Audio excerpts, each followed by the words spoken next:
So this is your May 2023 tarot predictions for your zodiac signs.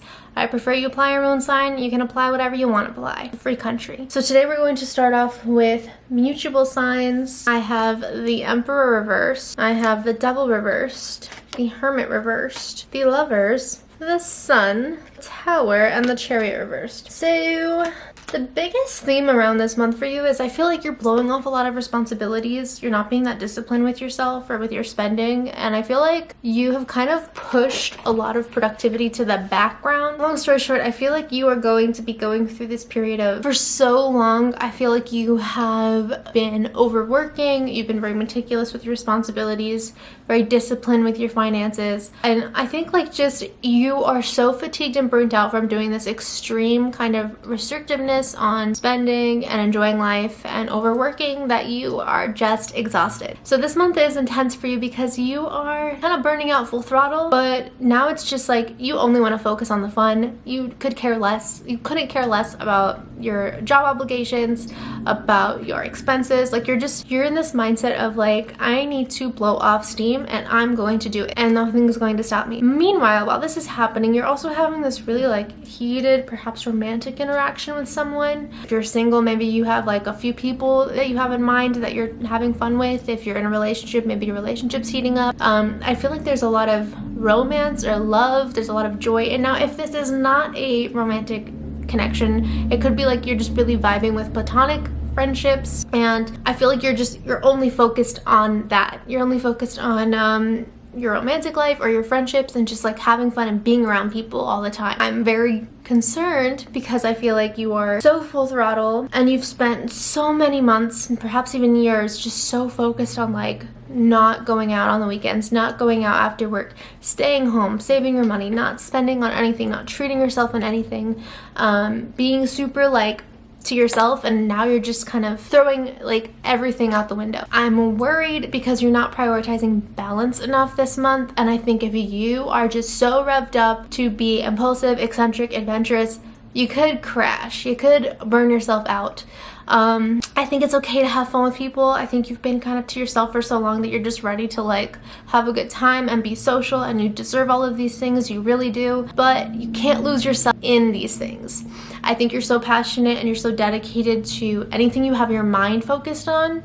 So it's like if you are at work, you need to be the best employee of all time. If you are driving, you need to be the best driver of all time. If you are knitting, you need to be the best knitter of all time. Like you're just very in it. So like if you're around people, you need to be like the most accommodative to them. You need to be the most perfect significant other or friend. And I just think that sometimes it's not always a realistic expectation, because I would just say be careful if the people around you don't seem to notice that you are kind of going off the deep end. Like not in necessarily a dangerous way, but more of just like you're not productive enough this month, and you need to have that balance. You need to learn like you can treat yourself and have a good time and have fun on your work weeks. They don't have to be super strict and strenuous, but you can also rest and be productive on your weekends. Like it doesn't have to be this like full throttle, I work for a month and don't do anything and don't leave the house and I'm a hermit and I just work and then the next month I'm just gonna party. Like that's not the best approach.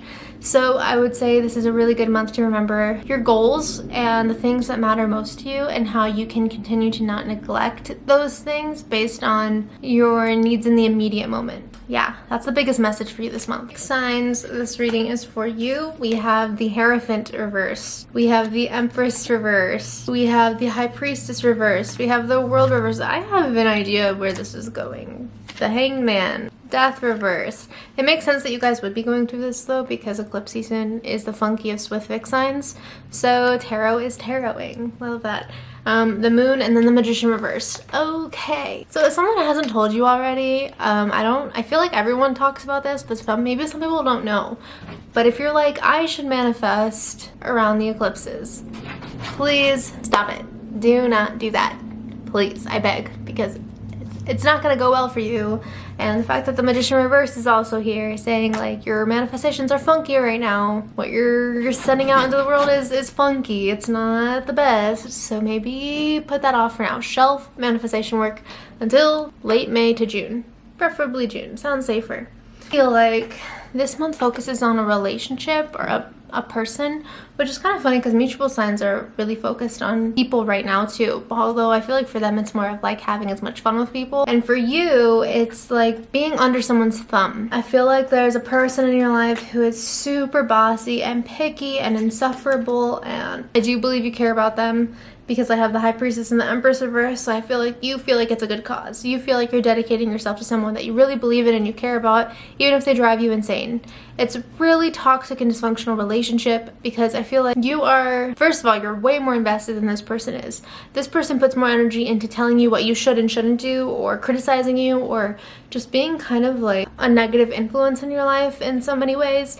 And I feel like you are just like really accommodative. I feel like they'll be like, oh, you're wearing that shirt? It looks kind of ugly. And you'll be like, really? I'll go change right now. Like, I feel like everything is just like, and you are a fixed sign. You are a dedicated person. When you are committed to someone or something, or you believe in someone or something, you hate to be wrong. So this means sometimes staying in situations much longer than you should as a result of this. Now, this is the thing. You see a lot of redeeming qualities about this person. Perhaps they are nurturing at times to you, or there's like an emotional bond around this person. It could be like a maternal figure influence. But I do feel like ultimately you need to leave the situation, and you know that this is not a healthy dynamic for you. Like, it's not going anywhere, and you know this. It could be a friend, a family member, a romantic interest. But I feel like you have just been really focused so much on pleasing someone that cannot be pleased, because their passion, their joy, their sense of empowerment is through ultimately controlling people around them or making people around them feel insecure. And I don't think sometimes when we're so close to the oven, I don't think we realize how hot it can be. I think when you take a step back and kind of see the situation, that was kind of a weird metaphor, but if you see the situation from afar, I think it's more obvious than when you're so close to it. So the biggest piece of advice this month for you, and I know this is like a very blunt, quick, to the point reading, but I just feel like sometimes you just need the most important part, and the rest of it will just work itself out. But the most important thing about May Tarot for you is that you need to release other people's expectations so that you can validate yourself. And if you end up being the villain in someone's story because you chose your own peace, or you chose respecting yourself instead of disrespecting yourself to make someone happy, then be the villain. Be the villain this month. If it means that you have to break away from a certain dynamic that is just not healthy, if someone's not really like helping you or benefiting you or supporting you, and they are just kind of making you feel drained and angry and irritable around them all the time, you need to break off that connection. So I don't care who they are to you. I know we always say family is superior, but the original quote, blood is thicker than water, was originally, the blood of the covenant is thicker than the water of the womb, meaning you create your own family. And it's not when you're always born into. So for the people like me, the people who have, you know, immigrant minority household families who feel so enmeshed to live solely to other people's benefit, we gotta break these generational curses sometimes. So anyways, that is just my little snippet of advice. Take what you want from it, leave what you don't. Have a good month, stay safe. Ignore the crazies. Live your own truth. All my social media links are down below, and I can do personal $10 readings for you on my Patreon if you want. It's cheap and good. Okay. It's like McDonald's. This is for my cardinal signs.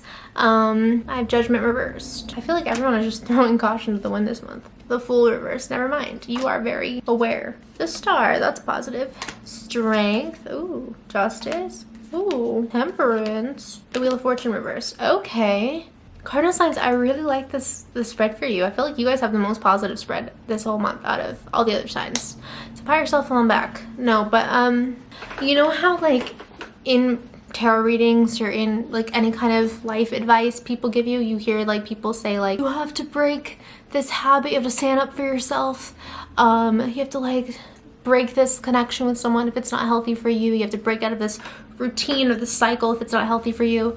This spread is like the aftermath of already doing all of that. Like, you did the heavy stuff, you did the hard stuff, you stood up for someone or yourself, you stood up for something that you believed in. And this is like the aftermath of the storm, where everything's calm and you're picking up the pieces, but you have a lot of peace hard sometimes as it is to like have a fallout with someone that you care about, or like not be on good terms with someone, or just break away from a dynamic that just hasn't been healthy for you, even if you were very comfortable. You could have a lot of like new feelings, like adrenaline, everything's exhilarating, everything's intense, everything's new and like fresh. But there could also be a lot of peace in like your solitude, peace in like not like being able to release that anxiety of having to constantly accommodate what you think other people want or need from you, and like begin to validate what you want, living your day without kind of like a dark cloud above you. Like I feel like perhaps you had a very bossy person in your life, or situation in your life that was really like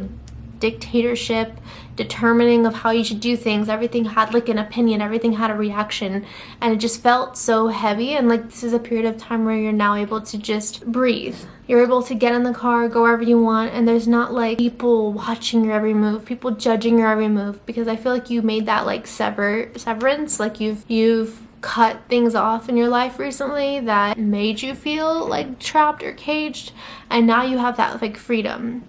And I think there's a lot of peace and happiness around this. Like you're beginning to feel like kind of just like refreshed. It could even be like that part of a breakup where you start to like really enjoy your sense of self. Like you're finding out who you are again, and everything feels so fresh, and you're just feeling peace. Like I can't express that word enough. It's just you feel peace. But it could also feel very nerve-wracking because you're changing a lot of things right now. There's a lot of freshness, there's a lot of new environments, and it could be overwhelming. So this is a great month to kind of like be open to new things, try not to be jaded, but also make sure you're taking time for yourself. Make sure you're resting, make sure you're not just like shoving yourself into new experiences as quickly as possible because you feel like that's what everyone's telling you to do. Like if you're going through a breakup or something, like you're allowed to stay at home and relax and chill. You don't need to jump into a bunch of dates if you are not ready to. You are allowed to just chill in your bed and read some romance novels and have book boyfriends for a while. That's basically the gist of this. But I really like this spread for you. It's like you relearning who you are. You are relearning what you want, what you enjoy, and what makes you happy. And so this is a very peaceful and exciting month, and it might feel a little scary sometimes, but I feel like you're feeling good. So I'm happy for you. This is a good spread. Also, if you want a personal reading with me, it's only $10 and it's on Patreon. So follow me there. All my social media links are down below. Have a good life. Have a good month.